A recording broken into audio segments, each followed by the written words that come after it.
Si on pourrait aborder le sujet de la Nakba, et j'aurais voulu savoir quelles sont les principales raisons de l'expulsion des Palestiniens en 47-49. Est-ce que c'est la démographie, la conquête des terres? Et je voudrais savoir aussi pourquoi il y a une obsession en Israël sur la démographie. Ok. Bon, je vais pas lancer un space de 3 heures hein, parce que, parce que sinon ce serait long, mais je vais essayer de faire simple en fait. Euh, bon, concrètement, ce qui est à l'origine d'Israël, c'est le sionisme. Le sionisme, c'est un mouvement nationaliste juif, c'est-à-dire l'idée que il existerait un peuple juif et que ce peuple juif-là, pour être libre, doit avoir un État. Hein, c'est à l'époque, on croit profondément au droit des peuples à avoir un État, le fameux État-nation, et on pense que toutes les solutions peuvent se régler par le droit des peuples à accéder à cet État en formant, en étant rassemblés dans le cadre d'une nation.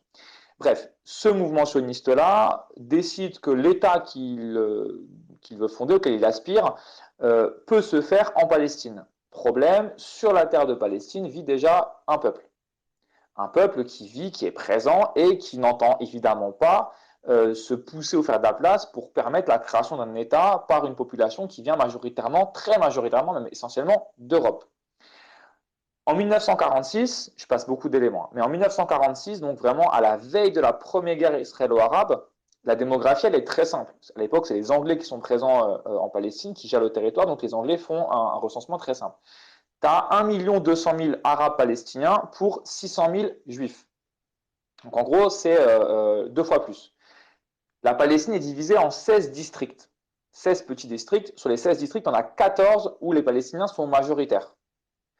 Donc à partir de là, lorsque l'ONU, un an plus tard, vote le partage de la Palestine, ça n'a pour les Palestiniens absolument aucun sens.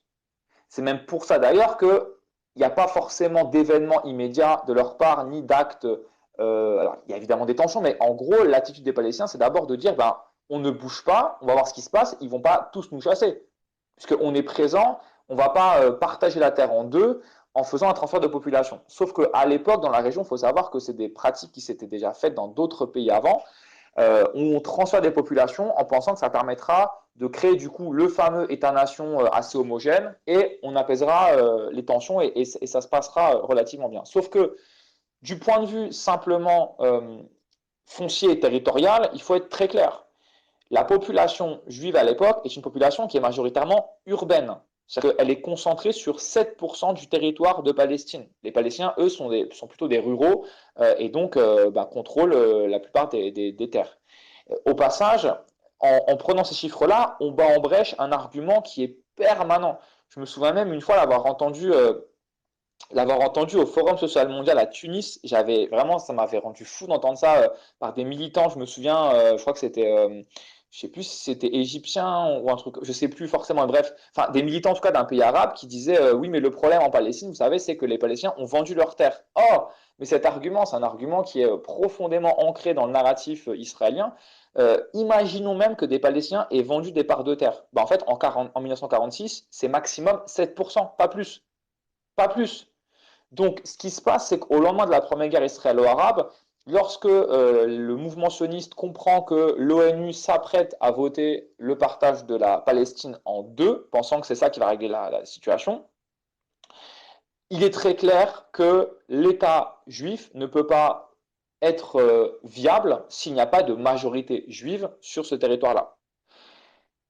La question qui continue à être débattue entre les historiens, c'est la question d'un plan préétabli par le mouvement sioniste d'expulsion des Palestiniens. Alors, on sait aujourd'hui que le mouvement sioniste avait réussi par son réseau de renseignement à ficher quasiment presque tous les villages palestiniens étaient fichés. C'est-à-dire qu'ils savaient déjà à l'avance, dans tel village, les combattants, c'est telle et telle famille, dans tel village, il y a des conflits entre telle et telle famille. En gros, ils savaient où il fallait taper, quoi. Tu vois, quel village il y avait des ressources d'eau, quel village avait des bases d'armes importantes. Bref, ils savaient vraiment où est-ce qu'il fallait taper. Donc, ça donne quand même une idée claire du fait qu'il allait avoir un passage en guerre. On sait également que très rapidement, dès 46-47, l'agence juive essaie de trouver des réseaux d'armement, parce qu'il faut forcément s'armer puisqu'on prépare le conflit. Lorsque le conflit se met en place, la réalité aussi, c'est que face à l'apathie des Palestiniens, c'est-à-dire qu'en gros, il n'y a pas forcément de révolte générale des Palestiniens, le mouvement sioniste ne sait pas comment gérer. Et là, par contre, les éléments sont clairs, c'est qu'il y a une réunion entre décembre et janvier des dirigeants du mouvement sioniste, où l'idée, c'est très clair, c'est de dire, si on veut vraiment que notre État soit viable, il faut absolument qu'on ait un État où on a une démographie qui soit notre avantage. En gros, 70% de juifs, 30% de palestiniens. Le 45-55, c'est pas viable du tout à long terme. Il faut vraiment un truc massif. Dès lors, ce qui va se passer, c'est que dès que des événements vont avoir lieu de tension, donc il faut savoir qu'il y a rapidement des villages qui vont être pris pour cible, eh bien, on va appliquer des règles simples. Partout, des Palestiniens vont se révolter, ou alors il y a des zones importantes avec des réserves en eau, des réserves d'armes, on va expulser, parfois de manière massive. Dans les lieux qu'on veut conquérir, on va expulser de manière massive. Les lieux qui vont être épargnés par les groupes juifs, ça peut être soit des lieux, par exemple, où il y aura des accords qui vont être passés. Il y a pas mal d'accords qui ont été passés entre des villages palestiniens et, par exemple, des kibbutz ou des villages israéliens sur la base d'accords de non-agression ou sur la base de, par exemple, imaginez un village palestinien où une partie du village était en fait une main-d'œuvre agricole ou une main-d'œuvre d'entreprise. Et bien du coup, vous allez avoir une partie de la direction sioniste qui va considérer que ce village-là, on l'épargne, parce que ce sont des gens qui ont travaillé avec nous, on les épargne. Après, tu as aussi des lieux plus importants. Tu prends une ville comme Nazareth, elle est tellement grande et importante, tu peux jamais imaginer virer tout le monde, c'est pas possible. Haïfa, c'est pareil. Jaffa, c'est pareil. Pourquoi dans ces trois lieux-là, aujourd'hui, c'est les trois principales villes palestiniennes, ou du moins où vivent des Palestiniens en Israël, c'est justement parce qu'il y avait beaucoup trop de monde. On a viré ceux qu'on a pu dans le cadre de la guerre, et le reste, ben, ils sont restés là et ils ont été contrôlés. Donc au lendemain de la guerre, après, à partir de fin 48, début 49, l'état, il est simple, c'est que tu as 800 000 Palestiniens qui ont été expulsés et Israël a mis la main sur 78% de la Palestine. Là, on pourrait dire en fait que le narratif sioniste qui est de dire, bah, en fait, voilà, ils ont été expulsés ces gens parce qu'il y avait une guerre et qu'on voulait empêcher qu'il y ait une cinquième colonne. Vous voyez ce que je veux dire? C'est-à-dire qu'en gros, on ne peut pas imaginer, quand nos troupes avancent, on ne peut pas imaginer laisser derrière nous des gens qui pourraient nous attaquer par derrière. Donc, progressivement, on avançait, on chassait des gens. C'est l'argumentaire principal d'Israël. Cet argumentaire est complètement biaisé parce qu'en fait, jusqu'à la fin des années 50, Israël va continuer à expulser des villages. Il faut le savoir. Dès lors qu'un village était considéré comme un lieu important, il va être vidé de sa population, les gens vont être expulsés. Pareil, au lendemain de la première guerre israélo-arabe, donc dès 49, tu as des milliers de Palestiniens qui, quand ils apprennent qu'il y a un armistice qui est signé et que la guerre se termine, ils reviennent sur leurs terres. Et en fait, Israël va les empêcher de revenir, les gens vont être réexpulsés de nouveau. Et ce que dit notamment Henri Laurence, l'historien Henri Laurence dit, vous pouvez débattre autant de temps que vous voulez sur pourquoi ils ont été expulsés, comment ils ont été expulsés. On peut en débattre. Ce qui fait qu'il y a eu une injustice et ce qui fait que ces gens sont des réfugiés, c'est le fait qu'ils n'aient jamais eu le droit de revenir sur leur terre. C'est ça la raison principale. Pourquoi ils ont été expulsés et comment, c'est des débats d'historiens.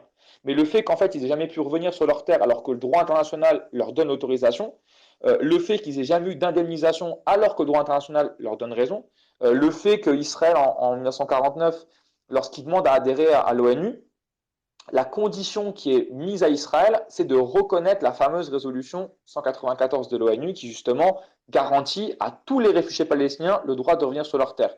Israël le reconnaît pour entrer à l'ONU, et une fois qu'ils sont entrés à l'ONU, en fait, ils vont faire une espèce de cas par cas, mais vraiment pendant quelques semaines, où en fait certains Palestiniens qui ont réussi à revenir sur leur terre vont être un petit peu laissés là. Alors, ils vont évidemment pas avoir le droit de revenir dans leur village, ils vont devoir habiter à côté ou plus loin. Faut connaître ces histoires, imaginez-vous, de Palestiniens qui sont expulsés de leur terre en 48, qui reviennent 6 mois ou un an après et qui découvrent en fait des soldats ou des troupes qui sont installés dans leur village, dans leur maison, et eux du coup doivent s'installer ailleurs, à Nazareth, à Jaffa, à Haïfa ou même dans d'autres villages qui n'ont pas été expulsés. Donc voilà un petit peu le récit, mais ça c'est vraiment important à savoir, c'est qu'en fait dans les années 50 et même 60, Israël va continuer à expulser des populations. Et ce qui se passe aujourd'hui, en fait, c'est une continuité. Les expulsions qu'on a, c'est une continuité. Sauf que, à la différence que Israël joue la montre. À Jérusalem, c'est ce qu'ils font partout. C'est qu'en fait, la stratégie, c'est évidemment qu'on ne peut pas aujourd'hui expulser des populations de manière massive parce qu'on sait qu'il y aurait peut-être une réaction on peut imaginer une réaction internationale ou quoi que ce soit. Donc Israël agit au cas par cas et ils essaient vraiment d'expulser progressivement. Et c'est cette stratégie qui continue à être en vigueur un petit peu partout, que ça soit dans le désert du Negev, que ça soit à Hébron, comme certains ont pu le voir, dans la vallée du Jourdain, etc.